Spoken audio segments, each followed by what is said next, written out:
Hey, you guys. How are you?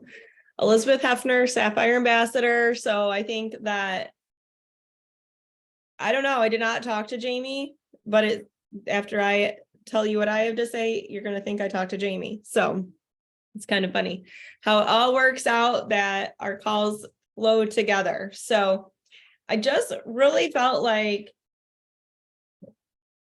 I want to empower you so you feel empowered to empower others, but also diving a little bit more deeply into what that actually means. So, we want to be more than just cheerleaders, right? Like, oh, you can do it. This is easy. But we want to provide that tool and resource and third-party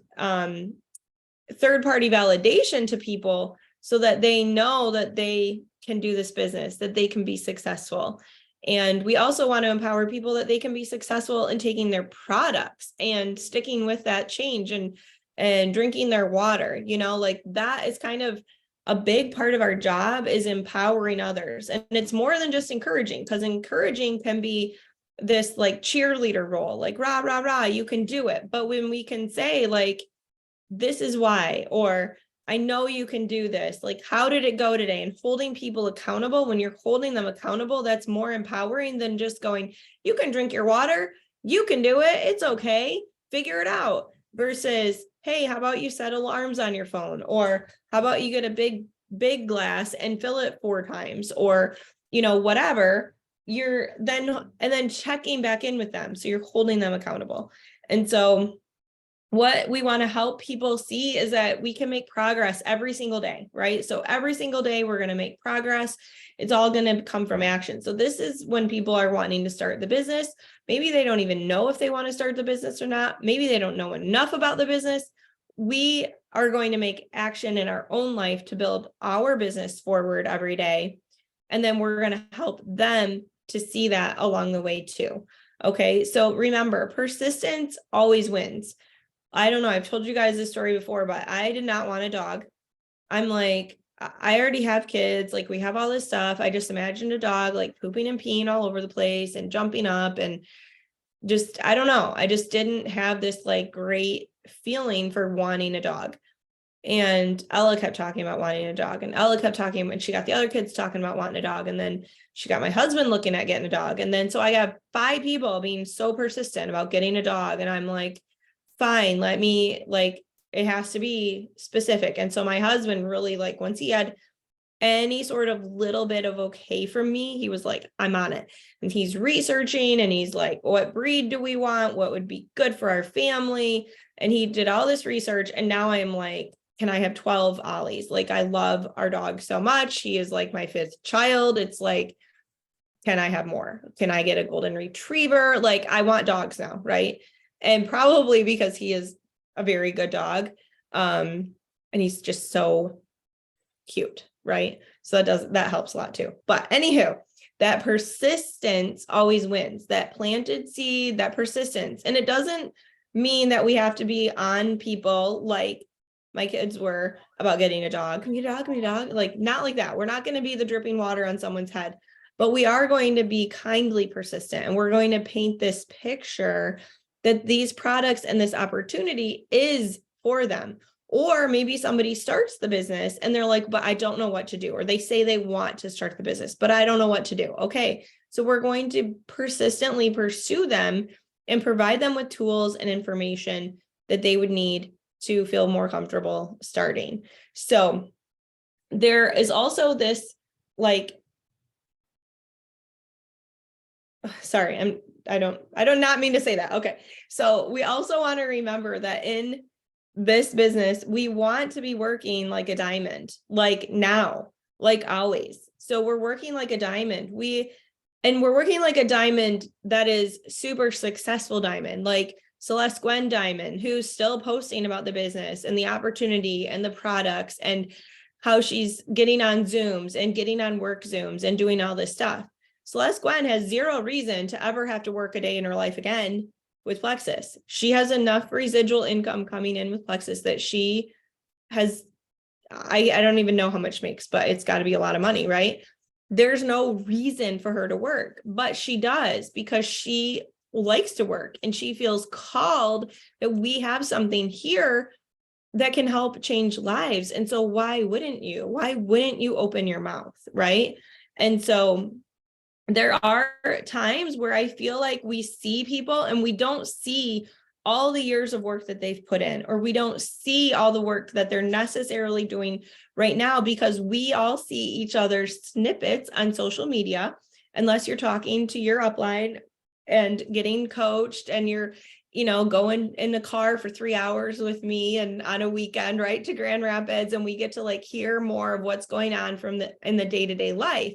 You see snippets. And so maybe it doesn't look like I'm doing a ton of IPA or that I'm doing a ton of reading. I put away books. I had books out. I got one here. I got 3 books right in front of me. I got 4 that I had out that I looked at today that I already put back. Like, I'm not just sitting here twiddling my thumbs going, let me lead a call.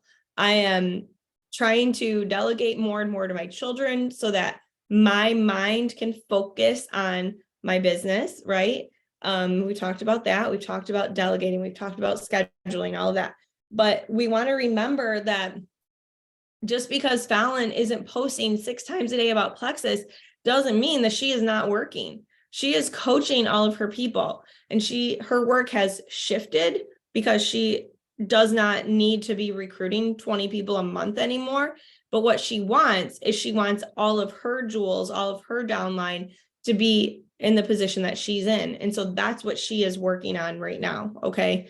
So we have to remember that we're still all here, like doing the IPA. We're all doing this all together. Even if you think, well, Elizabeth's at her track meet with her daughter, and now she's out on date night with her husband. But do you know what I did for years? Like, worked full time, managed my household by myself because my husband was gone all the time, worked an opposite schedule as him, raised my kids, and built a business up to Sapphire before I quit my job. Like, this was me being literally busy pretty much every minute of the day and then collapsing into bed. And you know what? It was worth it. It was worth it, because now I can say, hey, Ella, get a ride to your track meet after school. I'll see you there and I'll be cheering you on.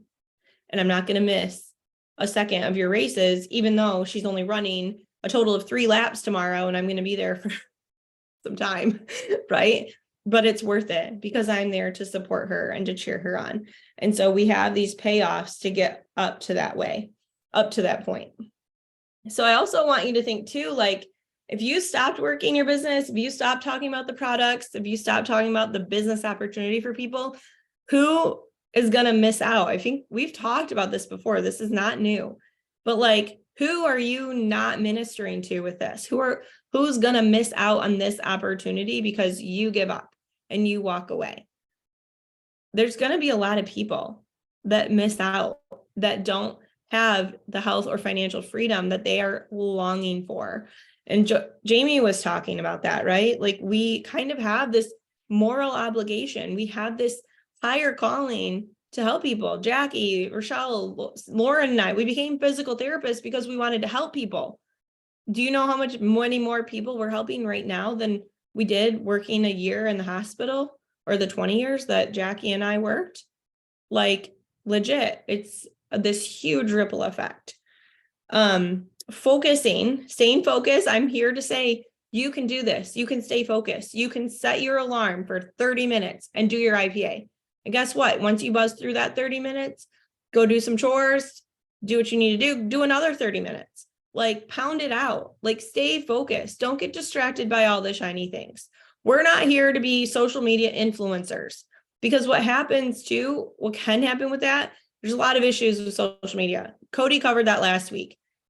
If we're just chasing the next social media thing or trying to be an influencer, then we're missing out on our circle that we have right now, number one.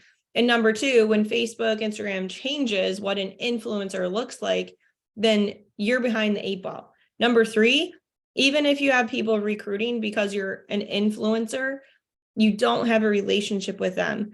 And a lot of times there's a lot of fallout. So Trisha Regard talked about that on her call several months ago. So paying attention that we are here to have meaningful relationships with those around us in our circle of influence. We're going to increase our influence as we go along the way here.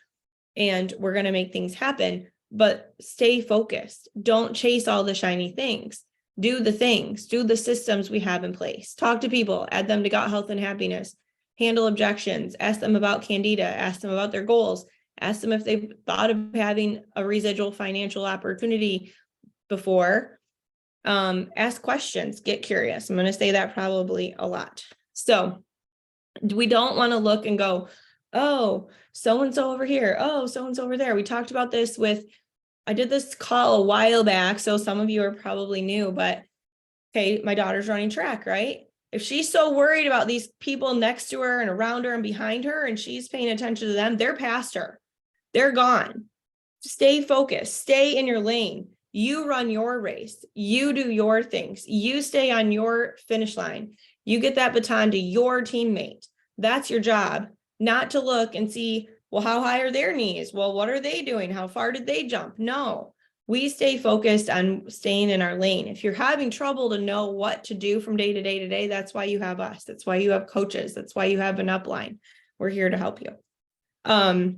Staying positive, believing in yourself. So I'm going to talk about belief in yourself more too, but this is 80% mindset and 20% skill set. We can all learn more and more skills. And here's the thing, there's no skill right now that you don't have that means you cannot do this business. There's nothing you need to know right now. What you need to know is, I feel better. I have money coming in, or I want to have money coming in, and I know I can have money coming in. So I'm going to talk to people about that. That's as simple as it needs to be. Don't overcomplicate it. We can help you know the day to day to day, but that's the skill. Talking to people, sending a video, following up. So here's where renewing our minds, holding our thoughts captive, leading in our strengths, running in our strengths, finding our identity in Christ, and using our positive affirmation. So we're doing this whole affirmation book, right? And I have been going back through and making just a journal of affirmations and picking some out that are my favorite, going back through. Probably could recopy the whole book, but we're not going to do that. I'm trying to be very specific, right? And then I have those to read every day. And then remembering that this is all countless baby steps. I'm here to tell you that just because you had a person quit, just because you helped someone get a rank, just because X, Y, and Z, people quit all of the time. And I'm not saying this to be discouraging, but I'm saying this because that's the reality. And it happens in other jobs too. It happens all over the place. We just maybe don't notice it. We worked PT, I was in the hospital. There'd be these lovely nurses come in and you think, oh my gosh, they're so nice. They're so sweet. They're so hardworking. They're so great. Then they're gone. You're like, wait, I thought that you really loved it here. You said how much you loved it here at this place and how it fit your schedule and it was good for your kids and you don't have to commute and all these things, right? Seems like a perfect fit. And then boom, they disappear. People disappear from corporate jobs all the time, They move on. And we don't want people to move on to Plexus. Like, we want them to be lifers like we are, right? We want them to be with us all the way to the top and on the stage and on the beaches with us. Like, we want that, but we can't always control that. And so I'm here to say, like, it does happen. And it doesn't mean that you did anything wrong. I mean, sometimes it could. Usually it doesn't. Usually it means that they didn't like something, whatever, right? And so they were done. But you have all these gold bricks buried in your backyard. There's 20 gold bricks in your backyard. Are you going to quit digging? Or are you going to keep digging because you know they're there? You have your diamonds. They are in your network, or they will be. And you have to keep digging and uncovering and keep finding your workers and finding the people that want this. And that's normal for this business, and that's okay. And again, making it not about ourselves, but making it about them, how we can help them, and making this about what we have to offer, but also helping people to see the vision so that they want to dig for their gold bars too. They want to dig for their diamonds, helping them to see. When we see the opportunity, when we know what it is that we have, then we want to work for it, right? We want to be working for it. We want to help people see that they have the time, they have the influence, they can change their routines, they can tweak their day. Maybe there's people that need a schedule. Maybe some people need to tweak their schedule. Hey, I really want you to get on these calls with us. They're so fun. It's great. You're going to learn so much, blah, blah, blah. We talk in the chat and they are like, well, I can't because of all these reasons. And what do I say? I asked my girls, like, what do I say? What would you say? What would happen in this situation? And they said, well, you just said, tell me more about your evening. Or I would ask questions. Tell me about your evening. How does your routine go with your kids? Okay, have you considered putting an AirPod in while you're finishing that last 15 minutes of bedtime once or twice a week? Have you considered switching the routine around a little bit?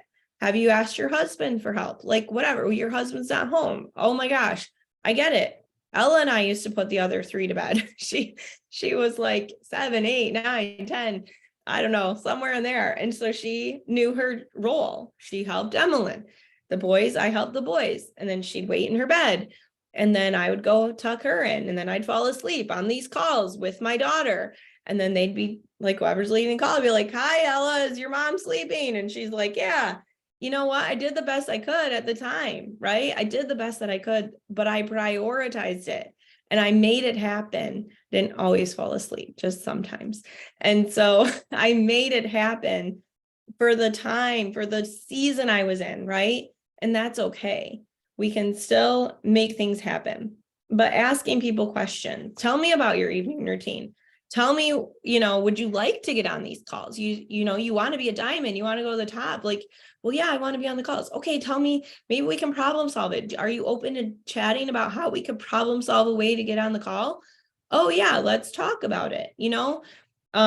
Then you can point people to resource as well. Hey, there's this video that Elizabeth did. Hey, there's this book I read that's really good. Hey, there's this book that so-and-so recommended to help get kids to sleep at night, or to get them onto a sleep routine, or to break this sleep crutch, or whatever.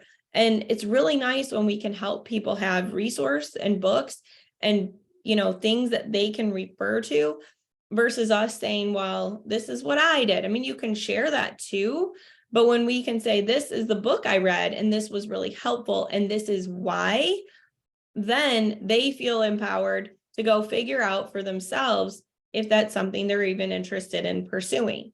So here's the other thing. Sometimes people don't care that their, whatever routine, their morning routine, like, is a mess. Maybe to them, it works. Maybe that's what they like.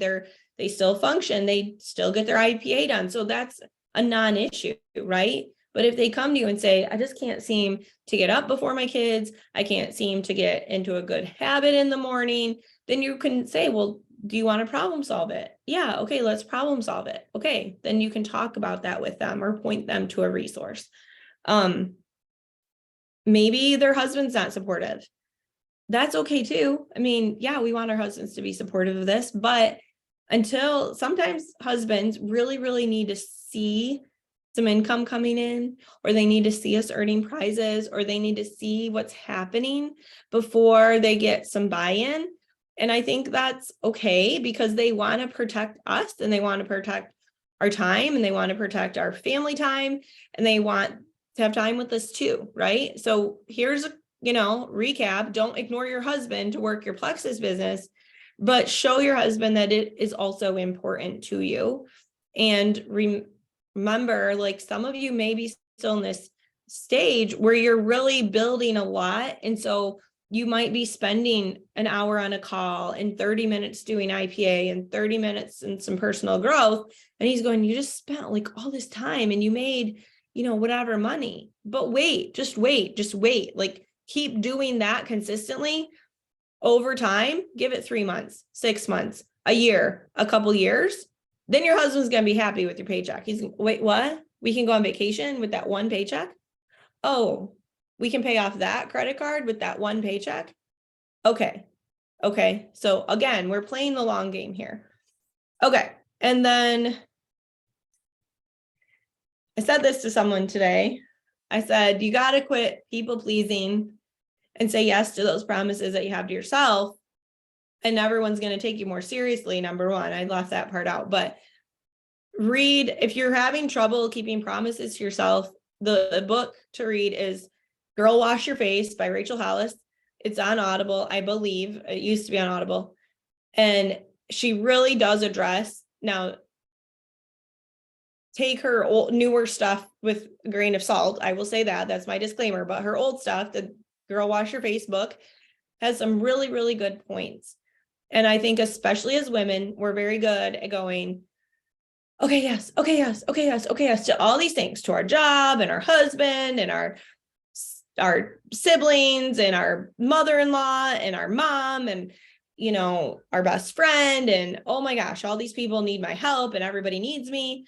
And then we're like, but I really wanted to work my plexus today. In the time I allotted for somebody needed something from me. And now I don't have that time because now it's 11:30 and I'm exhausted and I have to get up at 4:30 in the morning, right? That's not a sustainable schedule either. That's a whole nother conversation. But I see some of you burning the candle at both ends, trying to do all the things. And sometimes when we're trying to do all the things, we're not doing a lot of them very well either. And I have a hard time admitting that myself. Jackie knows this. Rochelle Furman probably knows this. Like, I want to do all the things and I want to do them all well. And I have to shut certain things off and go, no, this is what I am focusing on today. Right. So saying yes to ourselves, and addressing objections. So as you're getting, like, part of empowering people is saying, you know, well, tell me about your job. Did you always want to be a nurse? Did you always want to be a respiratory therapist? What made you get into that area? Well, you know, this, that, and the other. Oh, do you enjoy it now? Well, I mean, it's okay. I mean, dig deeper, ask more questions and get curious so that you can help overcome any objections that they might have. And again, when they see that plexus is an opportunity for them, they're going to want to do the work. So I saw plexus as an opportunity to make money, help people, go on fun vacations, have more income coming in. I was capped out. Like, there's no way I would ever make that much money anywhere else, or probably ever again. As a PT, I was at the top. There was no more working more. I was already working full time. They're not going to pay me to work more than full time for me to have more money coming in, right? There is no cap with plexus. I saw it. And so I played the long game. And I'm still playing the long game because I'm not a diamond. I'm not a 6-star diamond. I mean, now I'm like, I just want the biggest yacht trip, right? Like, why not? Why not? Because me doing it means I can help you guys do it too, right? So anyway, I have like a whole other page of notes from the law of empowerment and the 21 laws of leadership, but I've already talked for a while, so I might just have to do a video just on that. But what the biggest takeaway that John Maxwell says is that secure leaders are the ones that can empower and give power to others, right? And so when we are saying, hey, when we're on a coaching call with you and we're like, oh my gosh, I'm so glad you learned that. That's awesome. Like, make a video on it. Like, you have to do whatever it is you have to do to remember what we just said. Like, write it down, put it in a Google note, like put it on. I mean, I write notes on the worst places. Like today I was on the phone. She's like, do you want the confirmation number? I'm like, sure, back of a receipt. Like, that was on the counter. Like, write it down, get this out. So it's your responsibility. When we're saying you have something of value to offer, then make sure you follow through with that, because we're giving you that power. I tell you what, there are times I could do a coaching call. I could get off the call and I could go make a video for 5 minutes because it's in my brain, it's fresh, and clearly I don't have trouble talking. And so I want to just get it out there. Right. And so but that's not my job. My job is to say, you have something of value. You can do this. You have something to offer. And I think the other thing, I'm just going to touch on these notes very quickly, is that we have to stop worrying about what other people are thinking about us and not worried, because we need to worry more about them reaching their potential. So reaching their potential to change their health, or reaching their potential to change their wealth, their financial situation. Or maybe you just have somebody that you're like, they are so strong as a leader. They're a good leader. Like, they have so much to offer. And when we do walk in our strength, so when someone is, we see them as a strong leader, and we can say, you have so much potential to change so many lives, and can call that out for them. And even though, well, we don't want to deal with the objections, because sometimes that hurts, but we choose for it to hurt. We need to just get over it, right? Like, it's okay. It's none of our business what they think of us, because if we don't talk to them, then what are we not allowing them to see, or what are we not allowing them to offer? And just really realizing that it's not us. Like, we can be the vessel. We get to be the vessel. They get to make the decision. We get to be the vessel. And when we take ownership of being the vessel and not worried about what they think, then we can help them reach their potential. So the other thing is that insecurities can disempower us, and then they don't allow us to empower others. Like, we can't worry about someone being more successful than us. We can't worry about, them getting more recognition than us. It doesn't matter. Like, I would love for all of you to all be on the leaderboard every week. Do you know how cool that would be? I would be so excited. Like, oh my gosh, they all just made the leaderboard. My whole team made the leaderboard. Like, I'm so excited when one of our girls, our names or guys pops up. Someone's on the leaderboard. That's huge. And all of Plexus, right? That's more exciting to me than anything else that I can accomplish, because it means that what I'm saying right now and all these calls is sticking, and it's getting through, and that you're taking it seriously and putting that action in. So when we add value to this is my last point, maybe, when we add value to ourselves, then it allows us to add value to others.